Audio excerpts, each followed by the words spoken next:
بہت شکریہ ٹائم دینے کا جی، بہت شکریہ. السلام بہت علیکم. شکریہ احمد علی صاحب. نیکسٹ کوشچن ہم لیں گے جنید صاحب سے. جنید صاحب احمد علی صاحب سے آپ نے نہیں لیا، احمد بابر صاحب سے احمد لیا علی تھا. صاحب سے. سوری احمد علی صاحب، میں آپ کا مائک انمیوٹ کر رہا ہوں، پلیز آپ اپنا سوال ریز کریں. السلام علیکم سر، کیا آپ کو میری آواز آ رہی ہے؟ وعلیکم السلام، بالکل صحیح آ رہی ہے. اچھا سر، میں نے نا ابھی ایک اسکرین شاٹ آپ سے شیئر کیا ہے. یہ ایک قرآن پاک کی سائنٹیفک تفسیر ہے جو لکھی ہے سلطان بشیر محمود صاحب نے، ایٹامک سائنٹسٹ ہیں، سابقہ director general Pakistan atomic commission کے ہیں. تو ان کی نا تفسیر کے اوپر پہلے پیج پہ لکھا ہوا ہے کہ جس میں وہ کہہ رہے ہیں کہ میں قسم کھاتا ہوں کہ میں اللہ کو ایک مانتا ہوں اور نبی پاک کو خاتم الانبیاء. تو مجھے کسی نے بتایا کہ ان کے بارے میں یہ کہا جاتا ہے کہ یہ قادیانی ہے. کیا ان کی سائنٹیفک تفسیر تو میں بعد میں دیکھوں گا، میں اس اسپیکٹ میں نہیں پوچھ رہا، لیکن میں یہ پوچھ رہا ہوں کہ کیا یہ پڑھنی چاہیے، یہ قادیانی ہے کیا؟ کیونکہ وہ قسم کھا کے بھی کہیں نا تو وہ مفہوم کے اندر کوئی گڑبڑ کر دیتے ہیں. دیکھیں احمد صاحب، یہ تو ابھی آپ نے ایک چیز دی ہے تو اس کو تحقیق کر لیا جائے گا. جیسے کل پچھلی دفعہ کسی صاحب نے ماتوریدی اور اس کے بارے میں کہا تھا تو میں نے دیکھا تھا تھوڑا سا اس کو، لیکن وہ تو ہم دیکھ کے بتا دیں گے. لیکن یہ یاد رکھیں کہ جب غلام احمد قادیانی بھی آیا تھا نا، تو غلام احمد قادیانی نے خود جو ہے وہ آ کر کے پہلی دفعہ میں ہی نبوت کا دعویٰ نہیں کر دیا تھا، یہ یاد رکھیے گا. اس نے بھی آ کر کے سب سے پہلا کام جو کیا تھا نا، وہ کیا کیا تھا کہ وہ بیٹھ کر کے مختلف محافل کے اندر اپنے قرآن کا درس کرتا تھا اور پھر وہاں پہ بیٹھ کر کے باتیں کرتا تھا، پھر کچھ دعائیں دینا شروع کی. وہ تو بہت بعد میں جب غلام احمد رضا خان بریلوی نے جو ہے وہ احمد رضا خان بریلوی نے اس سے مناظرہ کیا تو یہ کھل کے سامنے آیا کہ یہ نبوت کا دعویٰ کر رہا ہے، ورنہ تو نبوت کا دعویٰ اس نے پہلی دفعہ میں تو نہیں کیا تھا. مطلب میں یہ سائنٹیفک یہ جو تفسیر چل رہی ہے عوام میں مشہور ہے، نیٹ پر بھی موجود ہے، میرے پاس بھی ہے، تو میں کہ اس کے بارے میں مجھے کلیئر کریں، ورنہ میں اس کو ڈیلیٹ کروں اگر یہ قادیانی ہے. مجھے اس کی سائنٹیفک اس کو دیکھ لیں گے، نوٹ کر لیں سرفراز بھائی، اس کو دیکھ لیں. ٹھیک ہے جی. آپ نے اسکرین شاٹ کہاں واٹس ایپ میسج پہ دیا ہے، کہاں دیا؟ نہیں میرے پاس احمد علی صاحب آپ کا میسج میرے پاس آ گیا ہے. ہم پوچھ لیں گے مدثر بھائی سے بھی. بہرحال کسی کا نام دیکھ کے ہم یہ تو نہیں کہہ سکتے کہ وہ قادیانی ہے یا نہیں ہے، اس کی ریسرچ کرنی، یہ تو پتہ نہیں، اس کو ریسرچ کرنا پڑے گی، دیکھنا پڑے گا. کوئی الزام لگا نہیں سکتے، نہ ہی ہمارا اس میں ہے. نہیں، ان کا پرپس کسی اور کے اوپر الزام لگانے کا نہیں. وہ یہ کہہ رہے ہیں کہ وہ جو تفسیر ہے وہ پڑھنی چاہیے یا نہیں، وہ اس لحاظ سے پوچھ رہے ہیں. تو وہ اس کو دیکھ لیا جائے گا، وہ ہم پوچھ لیں گے. ہم آپ کو پوچھ کے بتا دیں گے. ہم اس ایریا کے لوگوں سے یا اسلام آباد پنڈی سے جو لوگ ادھر ہیں تو اندازہ ہو جائے گا کہ کہاں ہم تھوڑی سی ریسرچ کر کے. جی مجھے میرے ایک دوست نے دی اور وہ کہہ رہا تھا کہ اگر تم مطلب سائنٹیفکلی ان چیزوں کو دیکھنا چاہتے ہو نا تو اس تفسیر کو کنسیڈر کرو. احمد صاحب ایک چیز کا میں سے آپ کو بتاؤں، دیکھیں آپ نے جو ہے وہ سر سید احمد خان کو شاید دیکھا ہو، انہوں نے بھی تفسیر لکھی ہے نا. اب سر سید احمد خان بہت مخلص انسان تھے، بہت اچھے آدمی تھے، اور مطلب بہت اسلام سے بھی بہت مخلص تھے اور مسلمانوں سے بھی بہت مخلص تھے. مطلب پاکستان بنانے میں بڑا کردار ادا کیا انہوں نے. جو چھوٹی سی مسٹیک ان سے ہوئی نا، وہ مسٹیک جو ہے وہ ان کی پوری کی پوری تفسیر کو رد کر گئی. مجھے سنا کہ ان کے اوپر جرا ہے ویسے. جی وہ کیا تفسیر، ان سے تھوڑی سی مسٹیک کیا ہوئی تھی، انہوں نے بھی ہر چیز کو لاجک سے ماننے کے چکر میں انہوں نے کہا کہ یہ جو ملائکہ اور یہ جو اپنا اجنہ ہے ان کی کوئی حیثیت نہیں ہے. کیونکہ یہ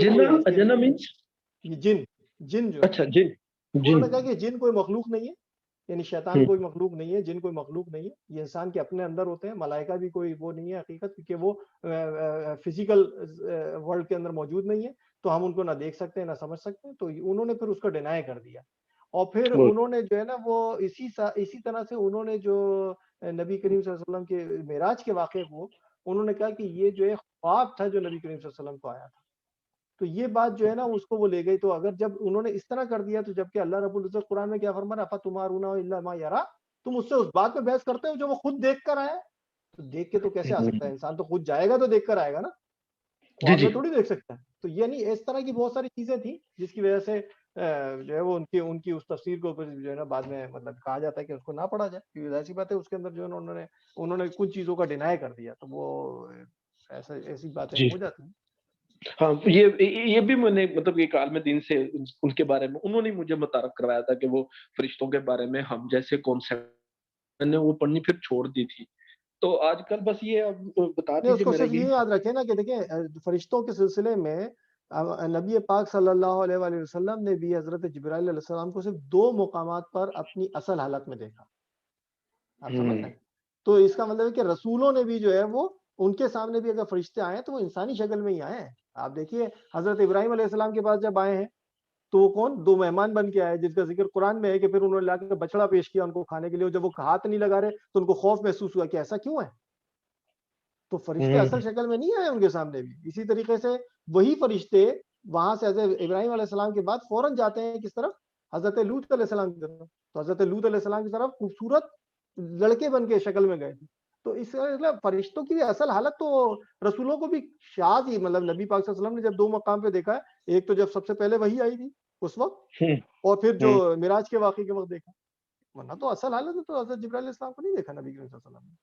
وہ ہمیشہ عموماً جو ہے وہ صحابی کا کیا نام ہے ان کے شکل میں آتے تھے. وہ دہیہ قلبی شاید جی، نام دہیہ ہے. قلبی کی شکل میں آتے تھے عموماً. اچھا یہ جو ہاں سوری سر، اس کے سورہ نجم میں ایک جگہ آتا ہے کہ اس نے ان کو بڑے قریب سے دیکھا. تو وہی تو میں بتا رہا ہوں آپ کو، وہ تو معراج کا واقعہ ہے نا. تو نبی کریم صلی اللہ علیہ وسلم نے 2 مقامات پہ دیکھا ہے، جو سب سے پہلے سورہ نجم کے وقت اور اس وقت دیکھا ہے.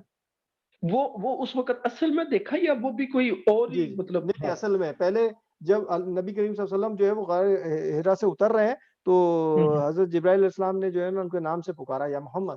تو نبی کریم صلی اللہ علیہ وسلم نے دائیں دیکھا، پھر آواز دی تو بائیں دیکھا، پھر جو ہے وہ پھر جب دوسری تیسری مرتبہ آواز دی تو پھر نظر اٹھا کے دیکھا تو ان کو دور سے نظر آ رہے تھے کہ بہت آسمان کے اوپر بالکل ایک سفید چادر کی طرح پھیلے ہوئے تھے. پھر وہ ان کے قریب آ گئے حضرت جبرائیل علیہ السلام. اچھا مطلب اس وقت انہوں نے ان کو ان کی اصل حالت میں دیکھا اور اصل حالت میں باقی جگہ وہ کسی اور روپ میں وہ کسی اس میں آئے. ٹھیک ہے، بہت شکریہ.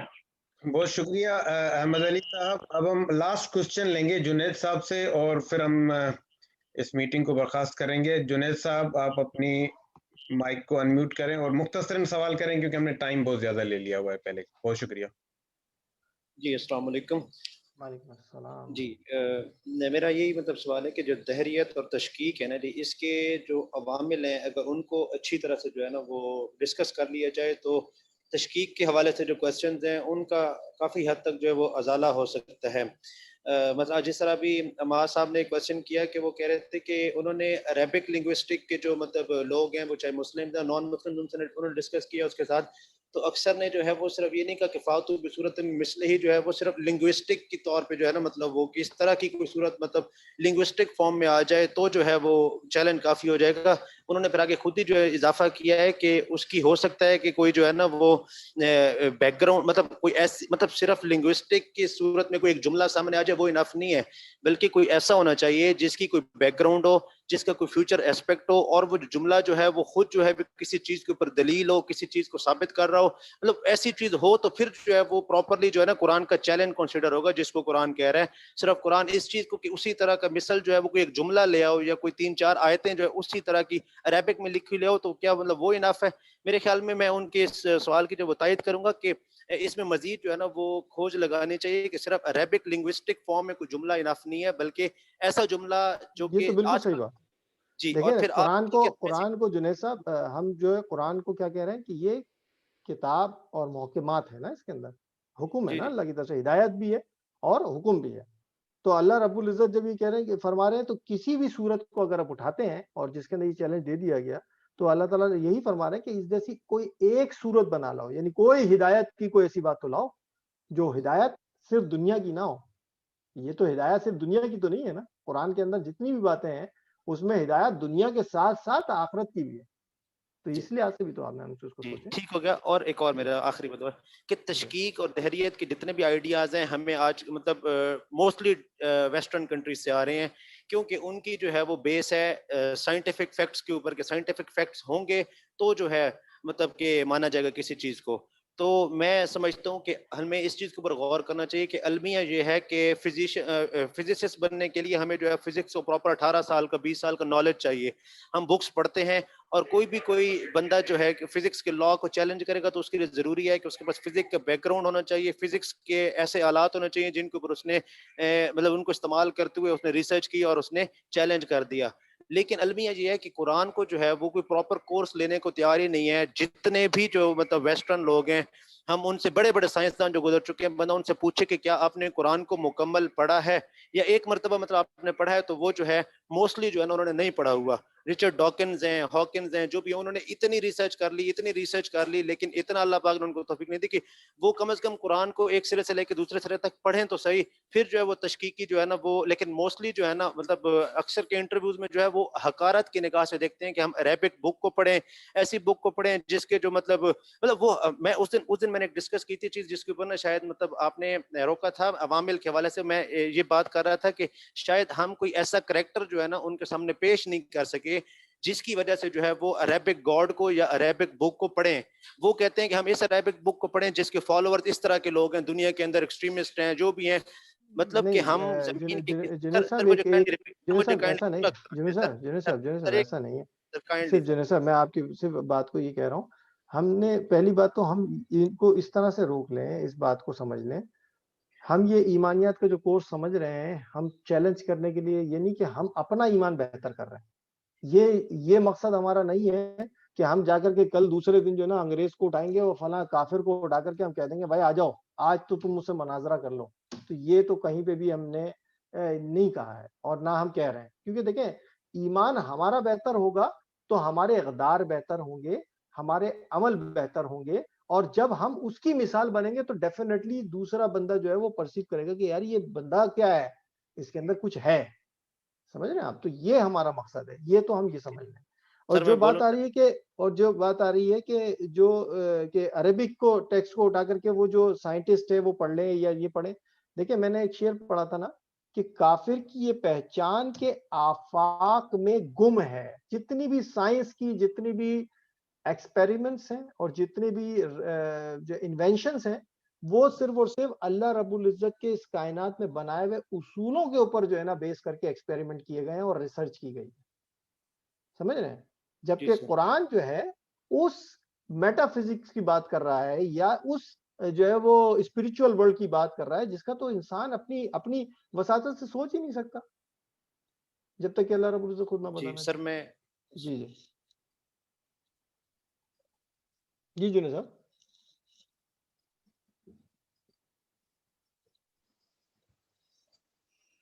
جنید صاحب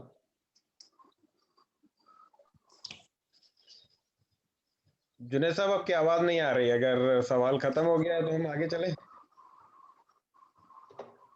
ڈسکنیکٹ ہو گئے.